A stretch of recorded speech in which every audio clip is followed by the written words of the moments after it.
प्रिय भाई और बहनों, आज का शुभ संदेश के लिए आप सभी को हम स्वागत करते हैं।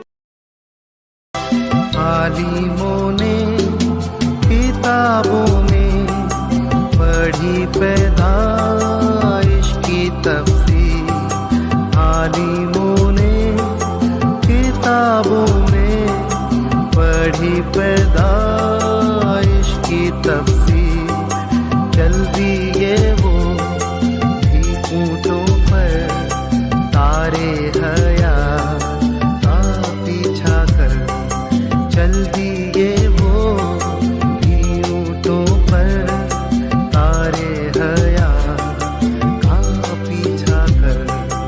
आया मसीह दुनिया में तू पापियों को बचाने को, लाए ईमान जो बेटे पर करेगा पार इस दुनिया।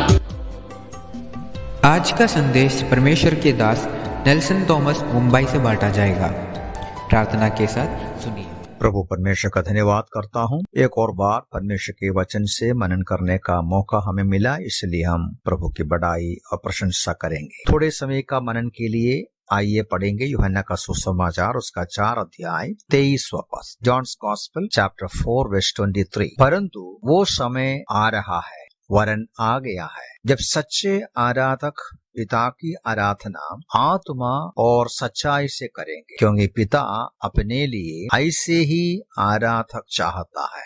प्यारों, पिछले कई दिनों से हम विचार कर रहे हैं कि किस प्रकार प्रभु यीशु मसीह समरी स्त्री से मिलते हैं, बहुत बड़ी कृपा, दया और करुणा में उनका रहस्यमय पापमय जीवन से बाहर लाते हैं। और यीशु मसीह उसको सिखाना शुरू किया कि किस प्रकार आराधना इस नए वाचा के आधार पर करना है, वर्तमान काल की आराधना कैसा होना चाहिए। पहली बात हमने देखा 22 पद के आधार पर यीशु मसीह ने कहा कि आज आराधना के लिए वो पर्वत या यह शहर ऐसा कोई खास जगह का जरूरत नहीं। हमने देखा कि समय आ गया, समय आ रहा है, मतलब प्रभु यीशु मसीह कलवरी के क्रूस पर जो उद्धार का कार्य पूरा करने वाला है, उस उद्धार का कार्य पूरा करने के वजह से पाप में, अपराध में डूबे हुए, खोए हुए लोगों को परमेश्वर पिता के समीप आकर उसकी स्तुति, आराधना, प्रशंसा करने के लिए आजादी है, अवसर है। उसके लिए कोई खास जगह की आवश्यकता नहीं, कोई खास समय की आवश्यकता नहीं और कोई खास दिन का भी आवश्यकता नहीं। उसके लिए कुछ विशेष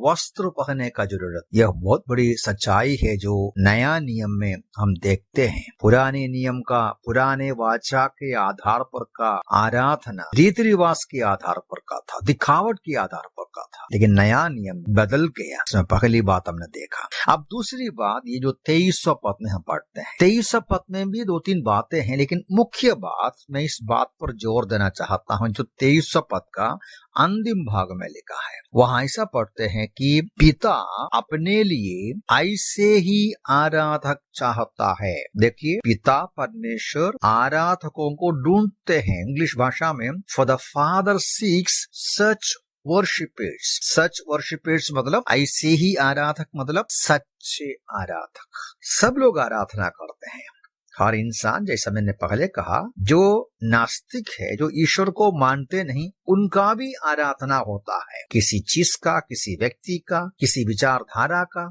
सच्चे आराधक सचमुच में पिता परमेश्वर स्वीकार करने वाले आराधना की बात कहता है। और उसमें मुख्य बिंदु समझने का, विचार करने का ये है, पिता परमेश्वर आराधकों को ढूंढते हैं, चाहते हैं। ये बहुत गहराई से हमें विचार करने की बात है। कई बार हम सोचते हैं सबसे बड़ी आवश्यकता परमेश्वर के लिए काम करना है, मतलब प्रचार करना या इंसान की सेवा करना, गरीबों का मदद करना, सब कुछ ईश्वर के नाम है, उसमें कोई शक नहीं।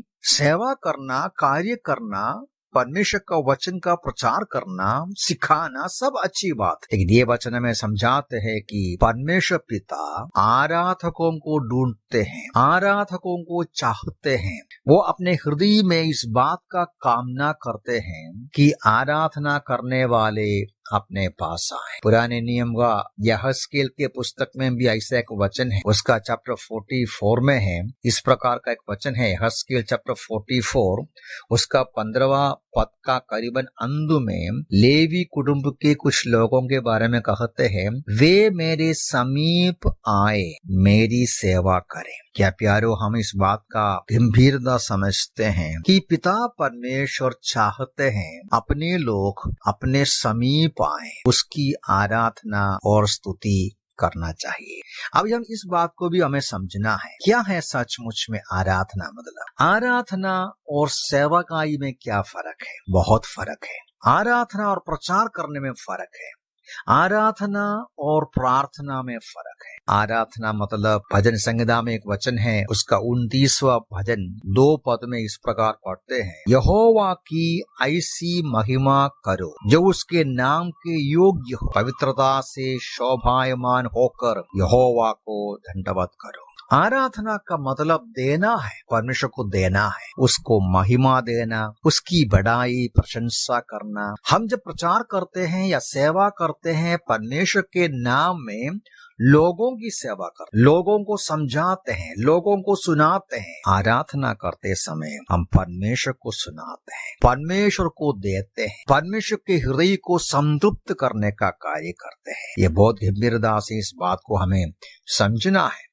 भजन लिखने वाला कहते हैं, क्योंकि उसका नाम योग्य है, वो आराधना के योग्य है। वचन में बहुत सारी बातें कहते हैं, पिता परमेश्वर की आराधना क्यों करना है, किस प्रकार वो योग्य है, उसका नाम के योग्य आराधना करना है। उसके समान और कोई नहीं है, उसका कार्य श्रेष्ठ है, उसने सारी वस्तुओं की सृष्टि, सृजनहार परमेश्वर है, और सबसे बढ़कर उसका कार्य आपका मेरा उद्धार के लिए, मुक्ति के लिए किया हुआ कार्य है। तो उनके नाम के वजह से और उनका कार्यों के वजह से और उनका सबसे बड़े कार्य उद्धार जो आपको मुझे दिया है, इस वजह से हम उसकी आराधना करना है। लूका सुसमाचार का 19वां अध्याय में यीशु मसीह इस प्रकार कहा, मैं मनुष्य का पुत्र खोए हुओं को ढूंढने के लिए, उनको बचाने के लिए आया।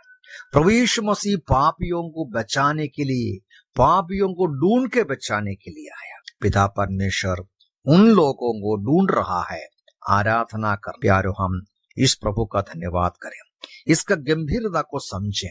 पिता परमेश्वर कामना करते हैं, हमें देख रहा है, इंतजार कर रहा है, हम कब उसके समीप पहुंचेंगे, उसकी बड़ाई प्रशंसा करेंगे, उसके महान नाम का धन्यवाद करेंगे, उसके महान कार्यों के प्रति उसकी स्तुति करेंगे। प्रभु हमें सहायता करें। यीशु मसीह का कलवरी का क्रूस का मृत्यु और पुनरुत्थान हमारा आत्मा का उद्धार का कार्य इसलिए हुआ है कि आप और मैं पाप से बचकर परमेश्वर पिता के समीप पहुंच उसकी बड़ाई करें, प्रशंसा करें, परमेश्वर के नाम की स्तुति हो।